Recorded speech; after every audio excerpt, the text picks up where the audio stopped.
Selamat datang di program kita. Coba deh, pernah nggak Anda benar-benar berpikir dari mana sih sebuah kata mendapatkan maknanya? Hmm, Misalnya kata rumah.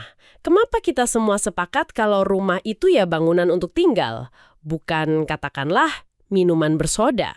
haha, iya kan? Apa cuma karena ada di kamus aja? Itu pertanyaan yang kelihatannya sederhana, tapi jawabannya itu membuka salah satu rahasia paling dasar tentang cara kerja bahasa dan pikiran kita. Oh ya? Iya, kita sering anggap makna itu ya udah pasti hitam di atas putih, padahal makna itu kayak bawang berlapis-lapis. Seperti bawang ya. Wah, saya suka analogi itu. Hari ini, kita akan coba kupas bawang makna itu lapis demi lapis, berdasarkan materi kajian dari perspektif tradisional. Betul. Mungkin kedengarannya agak jadul ya, tradisional, tapi ini justru fondasinya. Misi kita adalah membongkar lapisan-lapisan ini, dari inti yang paling keras sampai kulit terluar, yang ternyata kita pakai setiap hari tanpa sadar. Betul sekali. Dan penting banget untuk mulai dari sini. Karena para pemikir awal kayak Aristoteles itu melihat bahasa sebagai cerminan logika. Wah, oke. Mereka percaya kalau kita bisa membedah bahasa, kita bisa membedah cara manusia berpikir secara rasional. Ini titik awal petualangan kita lah. Oke, mari kita mulai kupas lapisan pertamanya.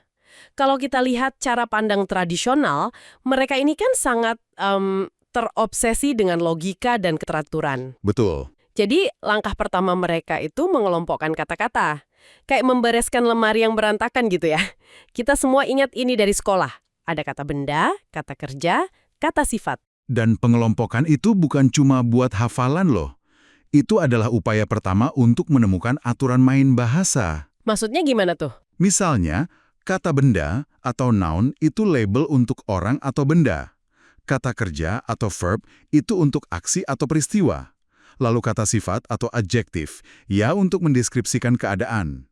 Ini kerangka berpikir dasarnya. Dari kerangka ini mereka kemudian masuk lebih dalam ke lapisan inti dari si bawang tadi kan, yang disebut makna konseptual. Ini apa sebetulnya? Apakah ini sama aja dengan definisi kamus? Bisa dibilang gitu. Ini adalah makna inti yang paling objektif dan disepakati bersama. Makna denotatif, apa adanya. Tapi cara ahli bahasa melihatnya sedikit lebih teknis, dan ini yang seru. Coba kita bedah resepnya. Apa sih bahan-bahan dasar yang bikin kata perempuan itu punya makna? Oke, resep kata perempuan. Saya coba tebak ya. Bahannya pasti manusia. Yep, Terus, dia bukan laki-laki, dan dia sudah dewasa. Mungkin itu. tepat sekali. Anda sudah menangkap intinya. Dalam linguistik, kita menyebutnya fitur semantik. Fitur semantik. Jadi resep untuk perempuan adalah dia itu plus manusia, minus laki-laki, dan plus dewasa. 3 bahan wajib ini yang jadi inti makna konseptualnya. Oh, Kalau salah satu bahannya kita ganti, misalnya minus dewasa, resepnya berubah jadi anak perempuan. wah menarik. Jadi makna itu seperti kombinasi bahan dasar. Ini jadi kayak DNA sebuah kata ya. Kode genetik yang menentukan identitas dasarnya. Persis. Dan yang lebih menarik lagi, DNA ini ternyata mempengaruhi struktur kalimat kita. Oh iya, gimana tuh? Karena secara konseptual kata woman atau perempuan itu tunggal, maka dalam bahasa Inggris kalimatnya menjadi the woman is here, bukan the woman are here. Jadi makna inti sebuah kata ikut menentukan bagaimana kita merangkai kalimat yang benar secara tata bahasa. Paham. Jadi lapisan terdalam intinya adalah makna konseptual yang logis dan mempengaruhi gramatika. Tapi kan kalau kita dengar kata perempuan, yang muncul di kepala kita seringkali lebih dari sekedar 3 bahan resep tadi. Nah, Ada banyak sekali asosiasi lain yang ikut muncul. Ini kita masuk ke lapisan berikutnya ya. tepat. Selamat datang di dunia makna asosiatif. Ini adalah semua makna tambahan yang kita tempelkan pada sebuah kata berdasarkan pengalaman, budaya, dan lingkungan sosial kita. Disinilah makna mulai jadi kaya, berwarna, dan kadang rumit. Oke, makna tempelan. Di materi kita, ini dibagi lagi jadi beberapa jenis. Yang pertama ada makna konotatif. Bedanya apa dengan makna inti tadi? Kalau makna inti tadi adalah resep dasarnya, makna konotatif itu catatan tambahan di resep itu yang berasal dari pengamatan kita di dunia nyata. Contohnya, Masih kata perempuan. Resep dasarnya kan nggak menyebutkan apa-apa soal melahirkan atau menyusui. Tapi karena dalam realitas biologisnya itu adalah peran yang sering melekat, muncullah makna konotatif. oke. Misalnya dalam kalimat, seorang perempuan dianjurkan untuk menyusui bayinya. Kemampuan menyusui itu bukan bagian dari DNA kata perempuan, tapi sebuah asosiasi kuat yang muncul dari dunia nyata. Oke. Jadi ini asosiasi yang berbasis fakta atau observasi umum. Lalu bagaimana dengan asosiasi yang datangnya dari opini atau pandangan masyarakat? Sepertinya ini lebih licin. Anda benar sekali. Itu membawa kita ke jenis makna sosial psikologis dan atributif. Di sini, asosiasi yang nempel pada sebuah kata bukan lagi dari fakta biologis, tapi dari norma, ekspektasi, bahkan stereotip sosial. Contohnya? Misalnya, kata perempuan sering diasosiasikan dengan atribut seperti memiliki naluri keibuan atau sifat emosional. Nah, ini dia. Kata emosional itu seringkali punya beban makna yang ya bisa jadi negatif. Ini menunjukkan betapa kuatnya sebuah asosiasi bisa mengubah cara kita memandang sebuah kata, kan? Sangat kuat. Dan materi kita memberikan sebuah pengingat penting di sini. Untuk Anda sadari, asosiasi seperti emosional ini murni stereotip sosial, bukan makna linguistik. Jadi, ini cerminan bias di masyarakat.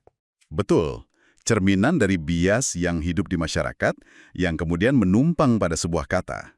Artinya, bahasa bukan cuma cermin realitas, tapi juga bisa jadi cermin, bahkan cetakan, prasangka sosial kita.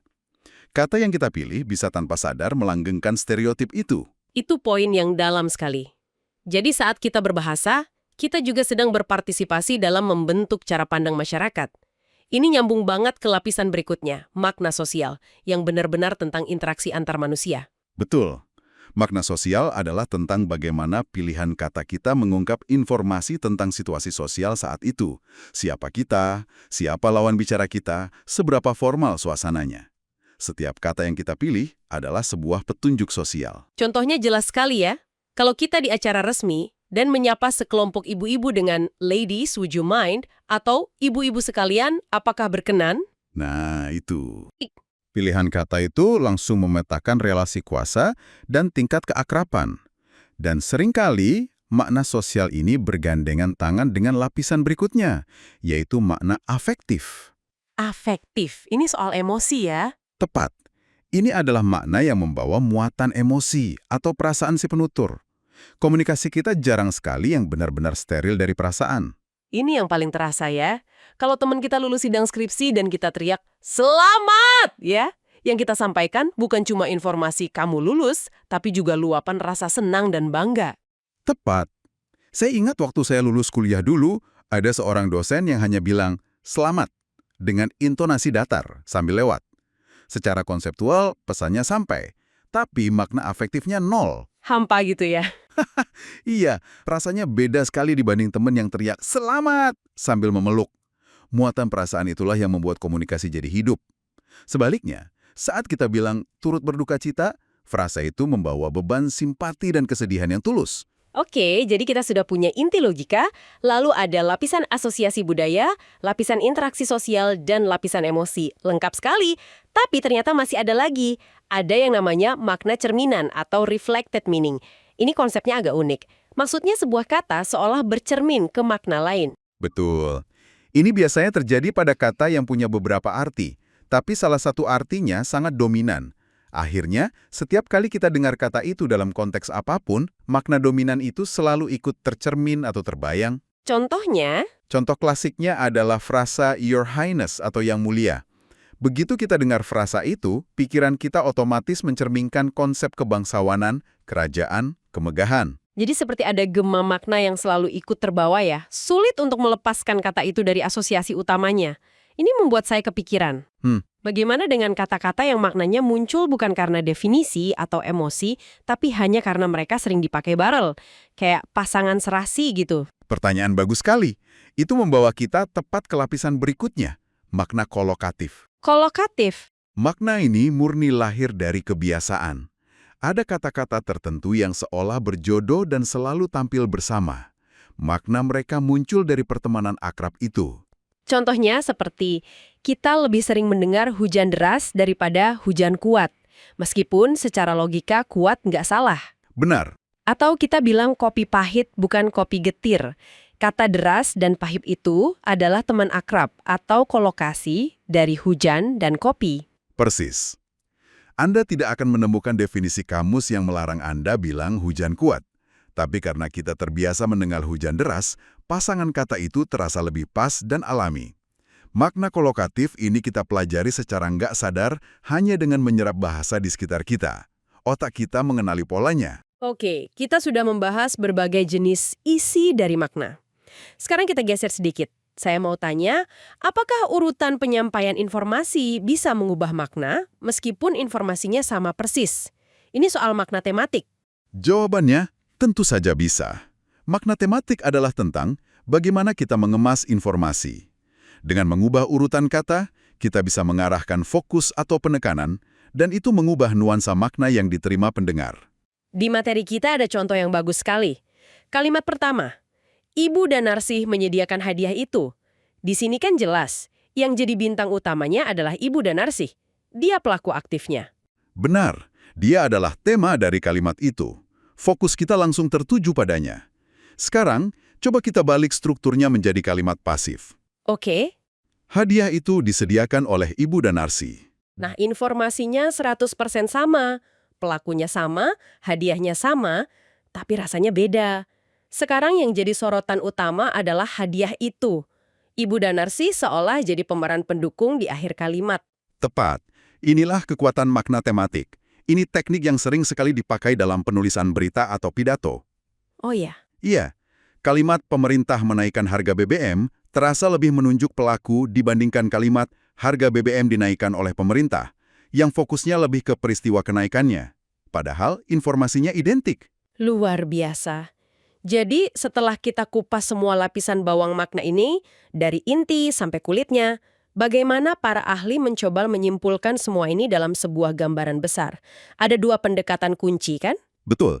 Yang pertama disebut pendekatan analitik referensial yang sering digambarkan lewat segitiga makna dari seorang ahli bernama Ullman. Segitiga makna? Bayangkan sebuah segitiga. Di satu sudut ada kata, simbolnya, misalnya tulisan kucing. Di sudut lain ada konsep, gambaran mental kita tentang kucing, berbulu, mengeang, lucu. Dan di sudut ketiga ada acuan, hewan kucing yang asli di dunia nyata. Oke, ada kata, pikiran, dan benda. Lalu apa hubungan di antara ketiganya? Nah, ini kuncinya. Hubungan antara kata dan benda itu tidak langsung, garisnya putus-putus.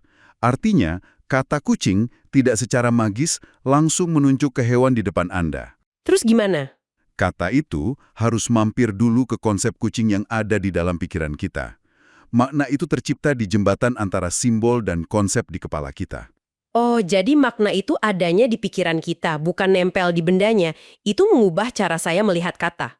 Oke, itu pendekatan pertama yang agak teoritis. Bagaimana dengan yang kedua? Pendekatan kedua jauh lebih praktis. Namanya pendekatan operasional. Intinya sederhana.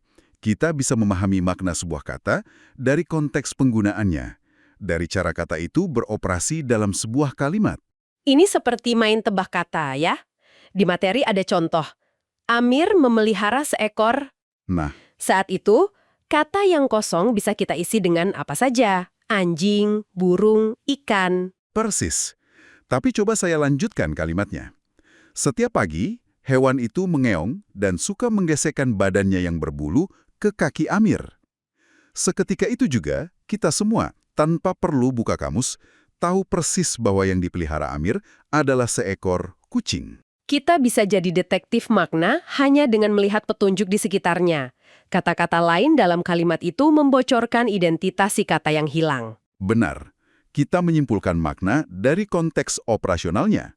Dua pendekatan ini, yang teoritis dan yang praktis, melengkapi pemahaman kita tentang bagaimana makna bekerja. Wow, perjalanan yang luar biasa. Kita mulai dari definisi kamus yang kelihatannya simpel, lalu kita menemukan dunia makna yang berlapis-lapis dan sangat kaya. Betul sekali. Ternyata makna itu dibentuk oleh logika, budaya, emosi, hubungan sosial, kebiasaan, bahkan urutan kata. Semuanya bekerja bersamaan dalam sepersekian detik setiap kali kita bicara. Dan seringkali kita melakukan semua analisis rumit itu secara otomatis, tanpa kita sadari sama sekali. Otak kita adalah prosesor makna yang super canggih. Jadi, lain kali Anda mendengar sebuah kata, mungkin bisa berhenti sejenak dan coba jadi detektif. Pikirkan, makna lapisan mana yang sedang Anda tangkap? Apakah hanya resep dasarnya, atau ada bumbu asosiasi, sosial, dan emosi yang ikut bermain? Dan mungkin ada satu pemikiran terakhir untuk Anda bawa pulang. Materi kita tadi sempat menyebut soal ambiguity atau makna ganda dan anomaly atau penyimpangan bahasa. Ini memunculkan sebuah pertanyaan menarik. Ketika seseorang mengatakan sesuatu yang terdengar janggal atau tidak logis, apakah itu murni sebuah kesalahan berbahasa? Atau jangan-jangan mereka justru sedang sengaja melanggar aturan main untuk menciptakan sebuah makna baru yang lebih dalam? Makna yang nggak ada di kamus. Betul. Makna puitis, misalnya, yang tidak akan pernah bisa ditangkap oleh kamus manapun.